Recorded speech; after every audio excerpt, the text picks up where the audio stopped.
Oh, hi, fellow broke horse mom. How you doing? How's the weather where you are? Because here in Virginia, we've been living on a wing and a prayer and sheets of ice for over a week now. So, as much as I had planned to bring you an interview this week, I thought what would be much more relevant would be my dishing on what's helping us get through this Arctic tundra.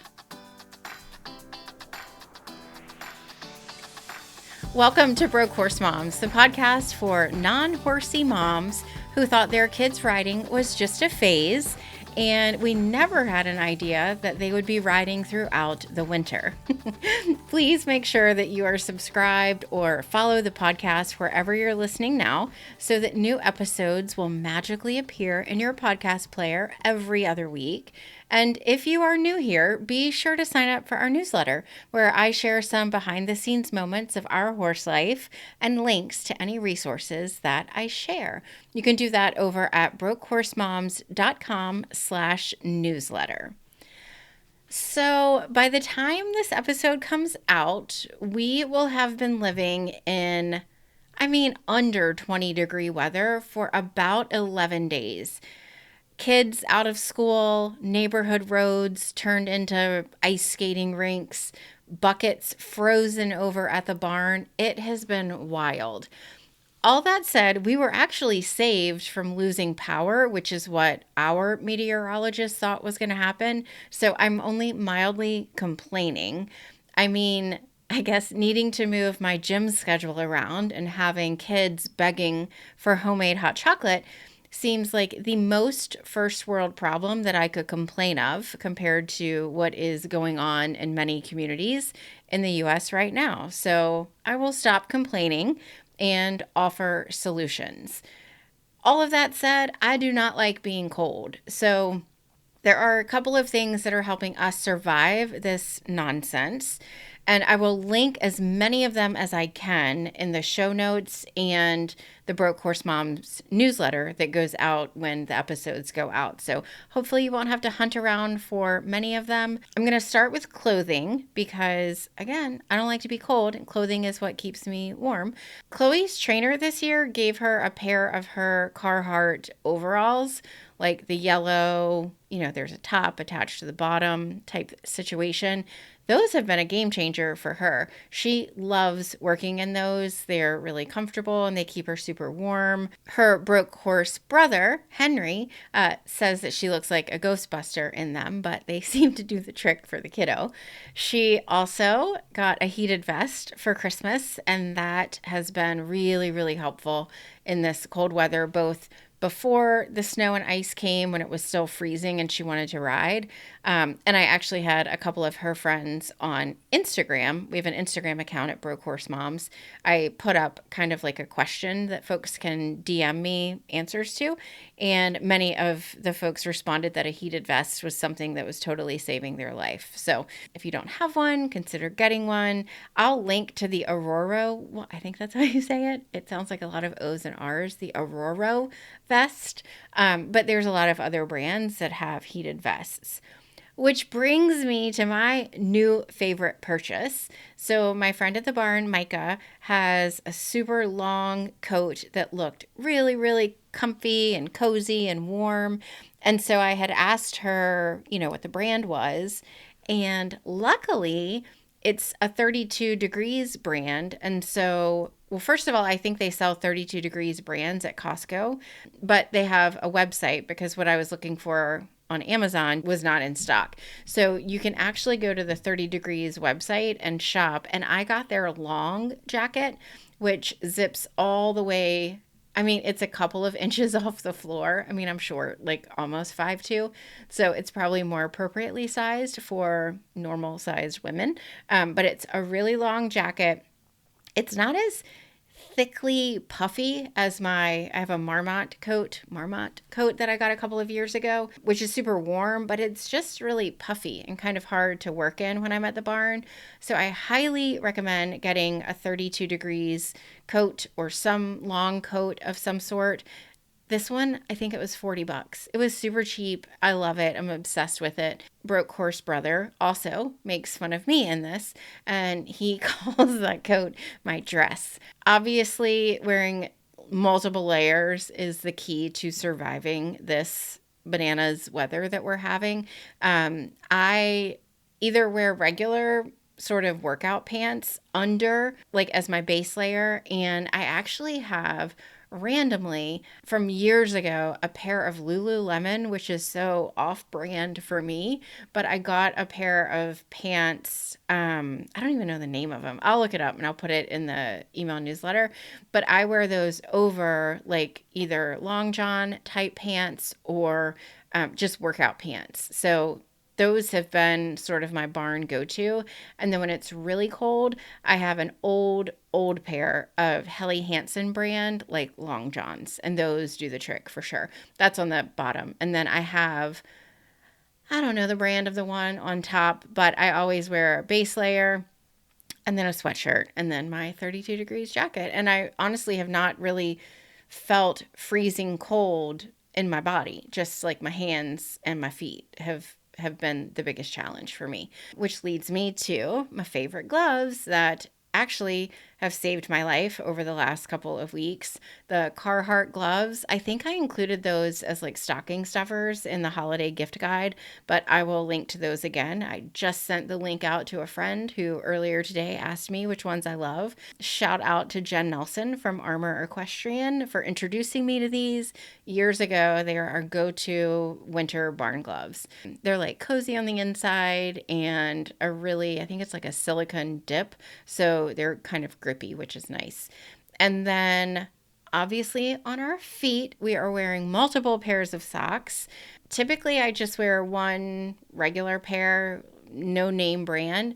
And then I have two pairs of socks of the brand called Farm to Feet, and they're wool socks, and those do the trick. I mean, I feel like I pair those and wear them with my extra tufts, and I have not had my feet cold at all, even in the snow and ice. So that has been super helpful for me. Chloe got a pack of Timberland socks from Amazon that she really likes, but she has suspiciously been asking for me to bring up. Typically, what I've done over this past week when she's been out of school is we'll drop her at the barn around 11 and she'll work all day, help out, and then I'll go up around 3 when she's doing turnout and feed, and I'll help her. But she's been putting in a little bit of a request for another pair of socks. So I don't know if that's just, I mean, your feet are going to get cold when you're out in this weather for a long period of time, but I'm going to get a set of those Timberland socks too because I think they're wool, and they look super cozy. So that's sort of the sock situation. The shoe situation, I don't have a really great winter for the weather that we're having right now, which is basically ice, frozen for days on end. I actually saw our local meteorologist described it as, was it snowcrete? Like the equivalent of concrete, but in snow and ice form. I mean, I was carrying, that would be hilarious. I was walking in a couple of horses the other day, and some of them, their feet didn't even break through the ice. It was so packed down. So it's a little nuts out there.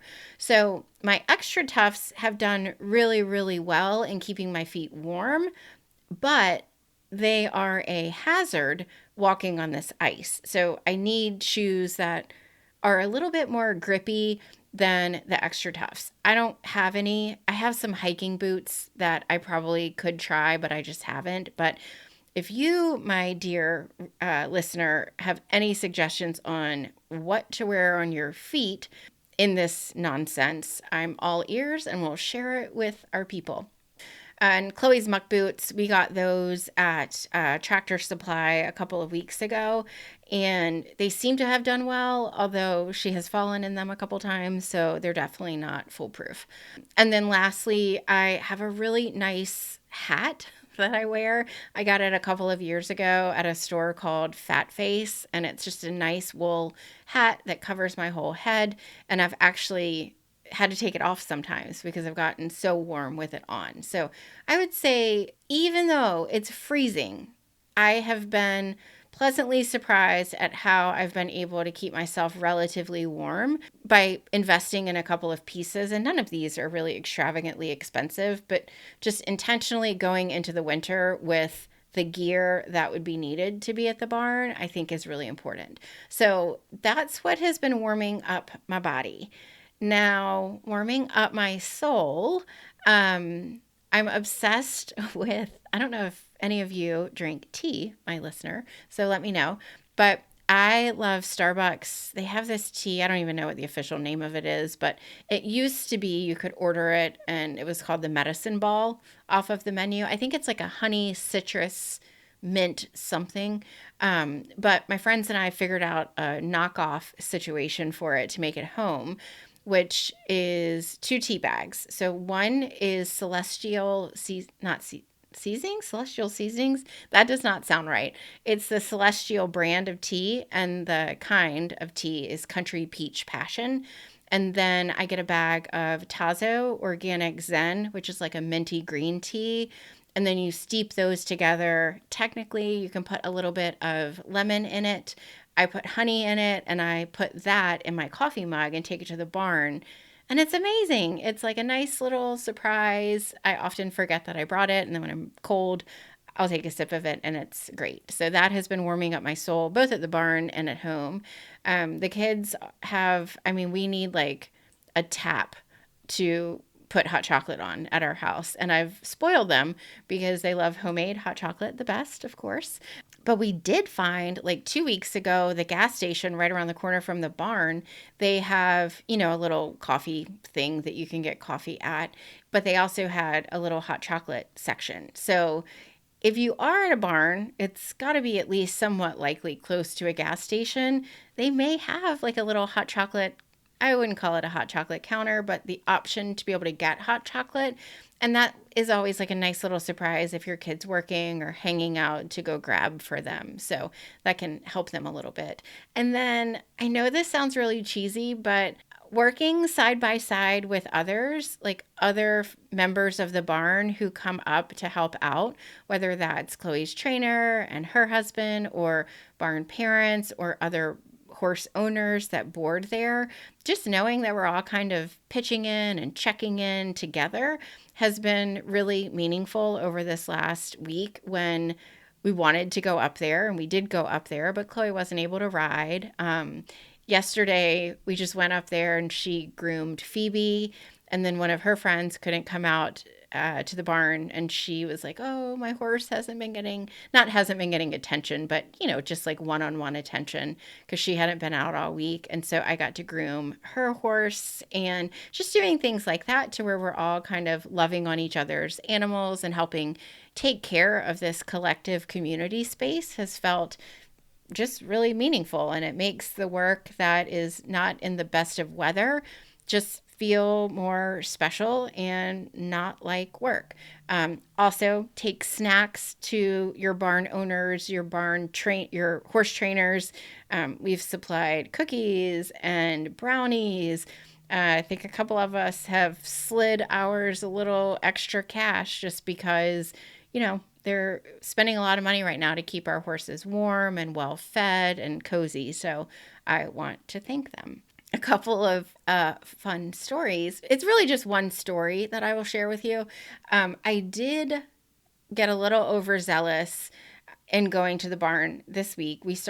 So I guess here in Virginia on Saturdays when the weather got really nasty, we didn't go out to the barn, I don't think Sunday or Monday. And then Tuesday is when Chloe started going out to the barn regularly.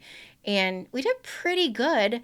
The roads were okay to get there, and the driveway of the barn seemed fine until Friday. I dropped her off in the morning-ish, and when I was going back up the hill to get out, my cute little Kia Sorento just couldn't get herself up that hill all the way.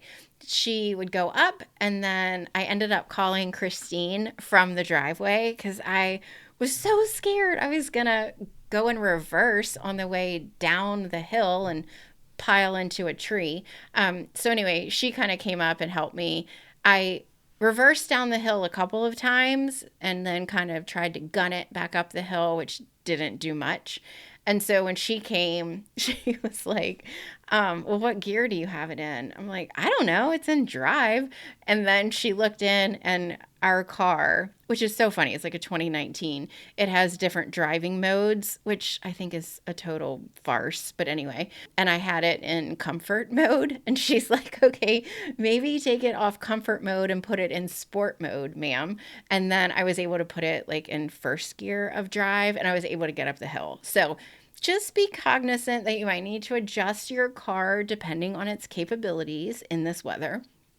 But I had a really great idea, I thought, and we did test it. So, fun fact about me, when I was in college and when I did undergrad, graduate school, I was in school for a long, long time studying biology. So I've got science in my bones. So on the way home from the barn, after I was kind of stuck, I thought, like, what could we put on the driveway, on the lane to make it grippier? No one's going to use shavings because you have to pay for those.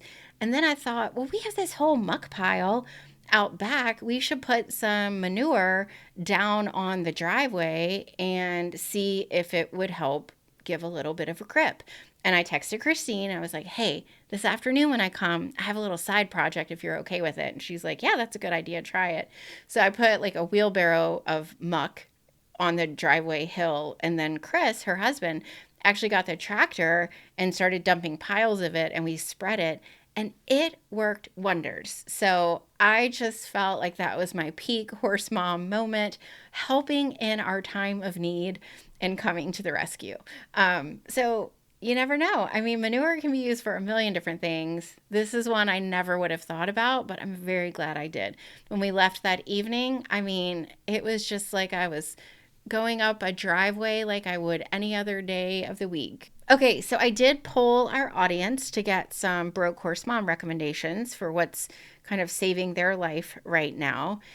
And one thing, I know I mentioned my extra toughs. I mean, they're deck boots, for goodness sake. So, of course, they're not going to help me keep a grip.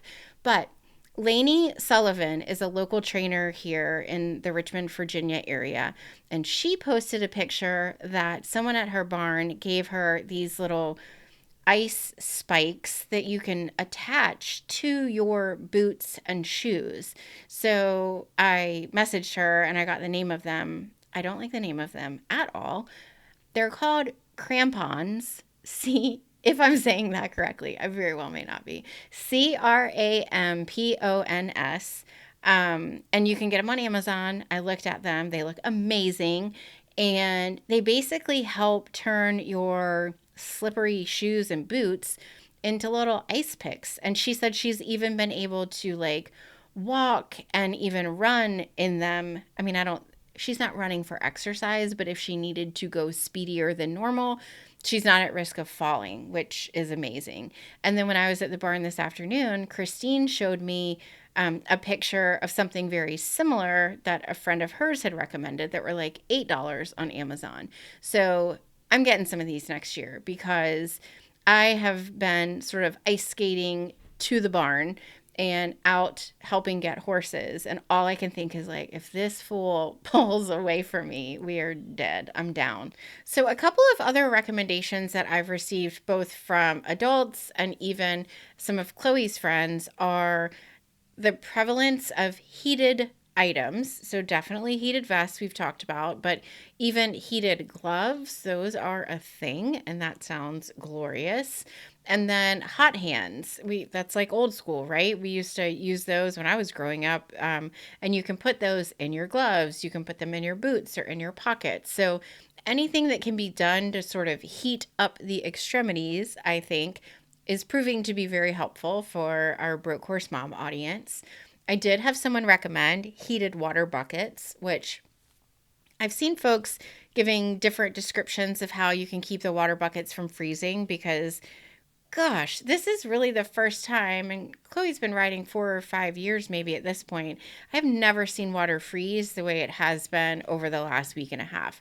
So there's a lot of different things that you can do to, kind of mitigate some of the icing over, but none of them seem to work perfectly. I know that you can buy heaters to put in the water buckets and the water troughs, but it kind of really depends on the setup of your barn and if you have access to electricity to be able to do that. But if you have it, it sounds glorious. And then another broke horse mom also said one of the things helping her get through this season is bourbon and ginger. Now, I prefer old fashions, but I feel like bourbon will warm a mama up if need be. If you have any recommendations that we skipped or didn't think of, please email them to me at Angie at Broke Horse Moms, or go ahead and shoot me a message on Instagram, and I will be sure to share those with our audience. And then I think the last thing to think about is how are we handling this time with our kids? All of our kids are built differently, right? Some of them want to be at the barn all the time. We've talked about this before. That is the child that I was gifted with. Cold weather, I won't say it doesn't bother her, but she layers up and wants to be out there. But not every kiddo is built like that. And so I think as parents, we have to figure out what's our role going to be over weeks like this, right? If they own a horse, if they lease a horse, if they have the ability to go up to a barn and help take care of horses, I think it's important that they, are taught that hard weather still requires some level of attention to these horses that give their all to them all of the time. Now, does that mean driving out to the barn when it's dangerous out? No. Does it mean if you board a horse and you are paying board and paying someone to help take care of them, that you feel compelled to go out there every single day, all day? No. But I do think it's really important to have that conversation with your kiddo, like your animal, your extension of this family hasn't seen you regularly, and that could be impacting the horse as well. So taking time, even when you can't go out to ride, to spend time. I mean, you can't even graze them right now, but going up and spending time and grooming them and loving on them and just checking on them. They like to see us as much, I hope, as we like to see them. So I think that's a teaching moment, really, for us as parents to be able to let our kids kind of see what it takes to keep their animals alive and thriving. I think it also is really an opportunity for us to teach our kids how to appreciate the folks in our lives who are helping take care of our animals and doing this work that is, a bit harder now than it might be during the summer. Although in the summer it's hard too, just for different reasons. So I think letting your kids see you that maybe you're taking a little extra time to thank your trainer or barn owner. Maybe you're sending snacks and treats up there with them when they go. Maybe you are sliding them a little bit of extra cash to pay for what might be extra shavings. If the horses are in all the time, I mean, that is more money out of their pocket. So what can you do to help be that guide for your kiddo to see, oh, when other people are not struggling, but when other people are faced with bad weather or less than ideal situations, we pitch in and we help how we can. I think that's really important too.